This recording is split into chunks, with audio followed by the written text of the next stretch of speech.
Most people think retirement is just a number. Hit $1 million and you're safe. Hit $2 million and you're wealthy. Hit $5 million and you've won the game. But the truth is, retirement almost never feels the way people imagine it will. Because once you stop working, the question changes from how much do I have to how long can this lifestyle actually last? And those are two completely different questions. Today, we're going to walk through what retirement really looks like at different wealth levels, why two retirees with the exact same portfolio can end up living completely different lives, and the hidden factors that matter far more than most people realize. Because retirement isn't only about money, it's about stability, stress, freedom, health, and how much control you have over your time once the paycheck stops coming in. Let's start with the number most people secretly hope is enough. $250,000. On paper, it doesn't sound like a retirement number at all. In fact, a lot of people watching this probably hear $250,000 and immediately think, there's no way somebody could retire on that. But the reality is more complicated than that. Using the traditional 4% withdrawal guideline, a $250,000 portfolio can produce about $10,000 per year in income. That's roughly $833 per month. By itself, that would be extremely difficult to live on. But retirement income usually doesn't come from one source. Add Social Security benefits, and suddenly the picture changes.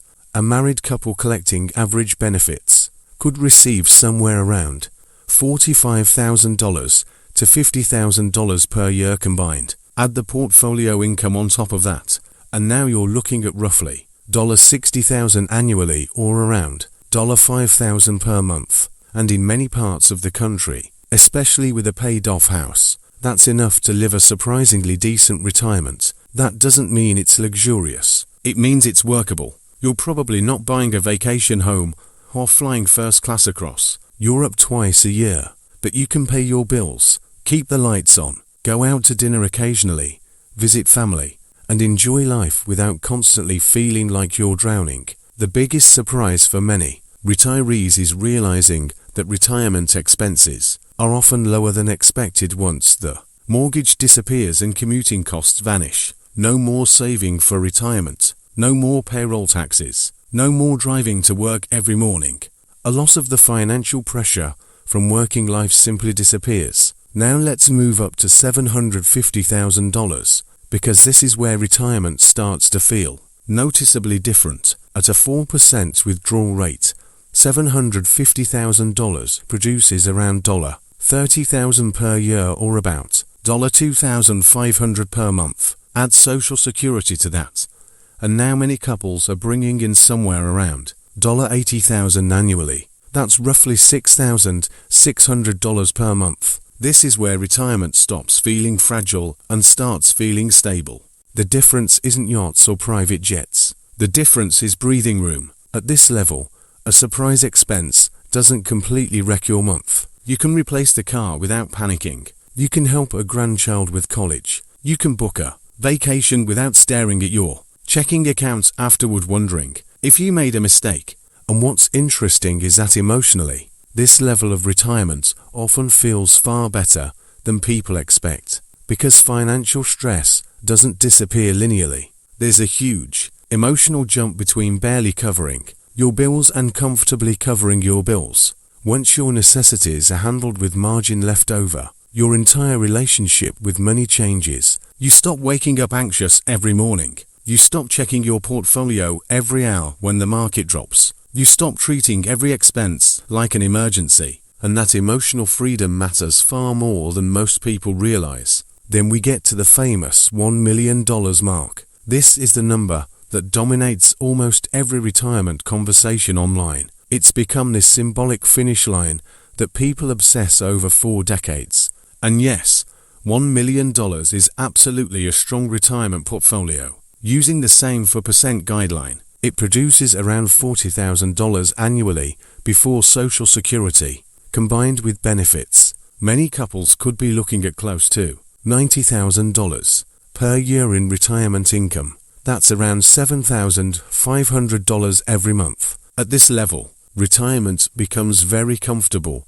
for a large percentage of Americans, especially outside expensive coastal cities. But here's the strange thing nobody talks about. Hitting $1 million often doesn't feel nearly as dramatic as people imagined it would, because psychologically, most people think $1 million changes everything overnight. In reality, it mostly upgrades convenience. You eat at nicer restaurants, you travel more often, you replace things faster instead of delaying purchases, but your life doesn't suddenly transform into a movie. You still budget. You still think about healthcare costs. You still worrying about inflation. You still wonder whether the market will cooperate over the next 20 years. And that brings us to one of the biggest misunderstandings in retirement planning. People focus almost entirely on portfolio size, but portfolio size alone tells you almost nothing about someone's actual lifestyle. Two retirees can both have exactly $1 million invested and still live in completely opposite realities. One can feel secure, relaxed, and free while the other feels stressed, trapped, and terrified of running out of money. And the reason usually comes down to four things: debt, location, health, and income structure. Let's start with debt because this changes everything faster than almost any other variable. Imagine two retirees each bringing in $7,500 per month. The first retiree owns their house outright. Their monthly expenses are maybe $4,000 total, including property taxes, food, utilities, insurance, and entertainment. That leaves thousands left over every month. They have margin. They have flexibility. Market dips don't scare them because they aren't living close to the edge. But now imagine the second retiree still has a $2,800 mortgage payment, a car loan, and credit card debt. Suddenly their expenses jump to $7,000 per month. They're making the exact same income as the first retiree, but emotionally they live in a completely different world. Every unexpected bill feels dangerous. Every market correction feels personal. Every inflation headline creates anxiety. This is why some retirees with relatively modest portfolios feel wealthier than people with several $1 million, because peace of mind doesn't come from your account balance. It comes from the gap between what comes in and what goes out. A person earning $6,000 monthly while spending $3,500 often feels richer than someone earning $15,000 while spending $14,000. Lifestyle inflation quietly destroys financial peace all the time. The more income people make, the more obligations they tend to create. Bigger homes, more expensive cars, memberships, vacations, boats, second properties, and suddenly even massive incomes start feeling tight. The next factor is where you live. This one gets ignored constantly because people assume retirement math works universally everywhere. It doesn't. A retirement income that feels luxurious in one city can feel borderline impossible in another. Someone living in a low-cost area with reasonable taxes and affordable housing can stretch their retirement dollars dramatically further than someone living in a major metro area with high rent and rising living costs. Think about this for a second. A retiree bringing in $70,000 annually in a smaller town with a paid-off house may have plenty of money left over every month. Meanwhile, somebody earning $120,000 annually in a high-cost city could still feel squeezed by rent, healthcare, insurance, and taxes. Location silently determines how powerful your retirement income actually is, and often, retirees underestimate just how much flexibility they have here. Some people spend decades trying to save an extra $500,000 when moving to a lower-cost area would solve the problem immediately. Now, that doesn't mean everybody should pack up and move across the country tomorrow. Retirement is about more than spreadsheets. Family matters, community matters, lifestyle matters. But what it does mean is that your retirement number should always be based on the place you actually want to live. A generic number online means nothing without context. The third variable is health, and honestly, this may be the most important one of all, because poor health doesn't just affect your quality of life. It changes the math entirely. Healthcare costs in retirement are enormous, and they continue rising every single year. Even with Medicare, retirees still face premiums, deductibles, prescriptions, dental work, vision care, long-term care costs, and countless out-of-pocket expenses. One serious medical issue can permanently change the trajectory of retirement for somebody with limited savings. And here's the uncomfortable reality people rarely discuss. Many retirees spend their healthiest years working non-stop to prepare for retirement, only to arrive at retirement physically exhausted. They finally have the time and money to enjoy life, but their body no longer cooperates the way they hoped it would. That's why taking care of your health is not separate from retirement planning. It is retirement planning. Staying active, eating better, sleeping properly, reducing stress, maintaining strength and mobility. Those things have enormous financial value later in life. A healthy retiree often spends less money while enjoying life more. They travel more easily. They stay independent longer. They avoid many costly health complications. Meanwhile, poor health creates both emotional and financial pressure simultaneously, and that pressure compounds quickly. Now here's the fourth factor, and this one changes retirement more than almost anything else: how your money is structured. Most people think retirement is about accumulating assets, but once retirement begins, the focus shifts from growth to income, and that transition completely changes the emotional experience of investing. Imagine retiring with most of your money in the stock market. Every month, you need to sell investments to create income. When markets rise, everything feels fine, but when markets drop 20% or 30%, suddenly retirement feels terrifying, because now you're selling assets at lower prices just to pay your bills, and those shares you sold can no longer recover when the market rebounds. This is called sequence of returns risk, and it's one of the biggest dangers retirees face. What makes this especially stressful is that market downturns don't just affect numbers on a screen anymore. They affect your actual lifestyle.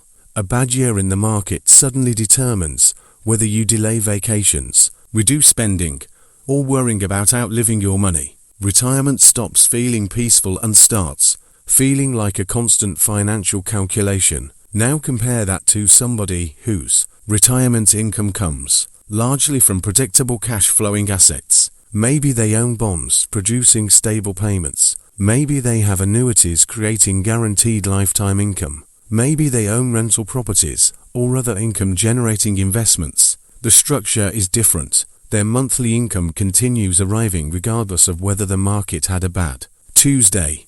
And emotionally, that stability changes everything. This is why some retirees with smaller portfolios sleep far better than wealthier retirees heavily exposed to market volatility. Stability creates confidence. Predictability creates peace of mind. And retirement should ideally feel calm, not stressful. Another thing many people misunderstand is the concept of enough, because enough is deeply personal. Some people genuinely need very little to feel satisfied. Others continue chasing bigger numbers forever because their lifestyle constantly expands alongside their wealth. This is why financial independence is often more psychological than mathematical. There are retirees with millions who still feel insecure because no number ever feels safe enough. And there are retirees with modest savings who feel completely content because their lifestyle aligns naturally with their resources. Contentment and wealth are not always connected as closely as people assume. And honestly, one of the biggest retirement mistakes people make is postponing life entirely while waiting for some magical future number. They sacrifice their health, relationships, hobbies, and happiness for decades thinking everything will finally begin once retirement arrives. But retirement is not guaranteed. Health is not guaranteed. Time is not guaranteed. Financial planning matters enormously, but so does building a life you actually enjoy along the way. The goal of retirement should not simply be escaping work. It should be creating freedom. Freedom to choose how you spend your mornings. Freedom to spend time with people you love. Freedom to travel if you want to travel. Freedom to slow down without fear. freedom to live without constantly feeling trapped by money. And sometimes achieving that freedom has less money than people think. Not because money doesn't matter. It absolutely does. But because lifestyle design matters just as much. Spending habits matter. Expectations matter. Debt matters. Health matters. Location matters. Structure matters. All of those variables combine to determine whether retirement feels peaceful or stressful. Now let's talk about the highest tier, because people always ask about it. What happens when somebody retires with $3 million, $5 million, or even more? At those levels, retirement often stops being about survival entirely. The math becomes overwhelmingly favorable. A $3 million portfolio using a 4% withdrawal rate can generate around $120,000 annually before Social Security, combined with other income sources. Many retirees at this level can comfortably exceed $150,000 per year. At this point, retirement shifts into a different category. You're not worried about groceries or replacing appliances. You're thinking about legacy planning, charitable giving, helping children financially, estate planning, luxury travel, second homes, and tax optimization. But interestingly, emotional peace is still not guaranteed. Some wealthy retirees remain deeply anxious despite having more money than they could realistically spend. Why? Because wealth does not automatically eliminate fear. In many cases, people simply scale their worries upward. Instead of worrying about paying bills, they worrying about preserving wealth. Instead of worrying about running out of money, they worrying about market crashes, taxes, lawsuits, inheritance issues, or economic instability. Human psychology adapts quickly. That's why chasing bigger numbers without understanding what you actually want rarely creates lasting satisfaction. One of the healthiest questions retirees can ask themselves is this: what kind of life am I actually trying to build? Because retirement planning without lifestyle clarity becomes endless accumulation. There's always another milestone, another target, another benchmark, another comparison. But eventually, the purpose of money has to become supporting life, not replacing it. And one final thing that's worth understanding is that retirement today looks very different than it did for previous generations. People are living longer. Healthcare is more expensive. Traditional pensions are disappearing. Inflation changes purchasing power over time. The old idea of working for one company for 40 years and retiring comfortably on a pension is largely gone for many people. Modern retirement requires more personal responsibility than ever before. But the good news is this: small financial improvements compound massively over time. Paying off debt matters. Delaying retirement by even a few years can dramatically improve outcomes. Reducing expenses permanently changes the math. Staying healthy matters. Increasing income matters. Investing consistently matters. None of these things feel dramatic in a single year, but over decades they completely transform retirement outcomes. And maybe that's the biggest lesson in all of this. Retirement is rarely decided by one giant moment. It's usually shaped by hundreds of small decisions, repeated consistently over time. The decision to save instead of spend, the decision to avoid lifestyle inflation, the decision to take care of your health, the decision to live slightly below your means, the decision to stay invested through uncertainty. Those quiet decisions create the future most people want. So if you've ever looked at your retirement account and wondered whether your number is enough, remember this: the number itself is only the beginning. What matters far more is the life surrounding that number. Your expenses, your health, your debt, your location, your habits, your expectations, your income structure. Those are the things that determine whether retirement feels stressful or peaceful. Because in the end, retirement is not really about becoming rich. It's about reaching the point where your time finally belongs to you.